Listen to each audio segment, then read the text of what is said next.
Okay, I'm Mark Crawford. I just 4 points here real briefly. I completely support that each child gets the hours they need in special education. I think that our county does well with that, especially compared to other counties in the surrounding area. I appreciate the efforts by parents and the teachers and superintendent on that part. My expectations is that the minimum for a child is not good enough, that we need to try and facilitate the most we can do, every possible effort we can do to make sure that every child is meeting their complete IEP and whatever hours that they need. And I want every child to get that attention and support. Secondly, the first one is support. Secondly is about parent advocates. I was just writing down some notes from some of the speakers. Lorena talked about maybe losing a person along the way, and Jenny McGraw talked about she had to be an advocate daily, and Vicki Kelly, she learned how to be an advocate, and Derek said that his mom went with whatever was told her, and some of the children have great advocates, great parent advocates. And there's other children whose parents may not know any better. They might just go with whatever's told them. They don't know what's out there for them, or maybe maybe even they're with private school children and they're not familiar with it. Or maybe they're homeless, and they don't have a parent advocate. So I know that the system makes the effort to do that.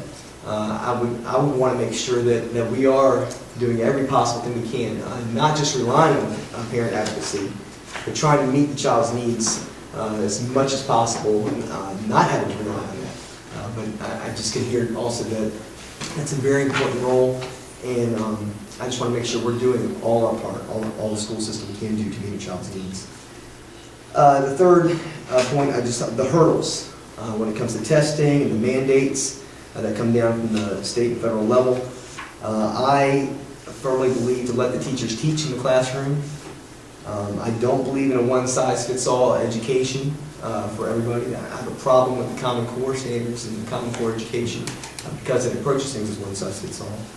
I think the park is a good example of that, with the fact that the feedback I hear from people involved in the special education community is that it doesn't make, like we heard earlier, it doesn't make the accommodations they need for their IEP on the park assessment, and that it requires certain technology that we may not have. And it's just rigid. Now, Dr. Sedmore was giving some information earlier, which I appreciate. Maybe some accommodations they are making, which is good. It's a move in the right direction. But even she said it's up and moving, and there's more to come.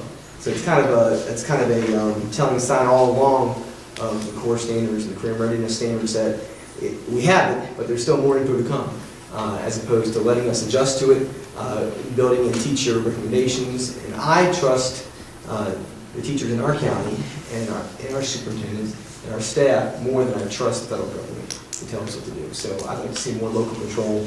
That's a big issue for me. The fourth point is funding, and with all these good ideas, it takes funding to do that, and it seems like pretty cash-strapped as it is. I think that if we move to a zero-based budgeting instead of baseline budgeting, that we'll find the areas where we can save money and spend it on what we need to, so that each child gets what they need in special education. And I like to treat other people like I would want to be treated. And so, it's not just a number of kids. It's like that child is, that family's one, child of pride and joy. So that's how I approach it. I appreciate the invitation to come here tonight. Thank you.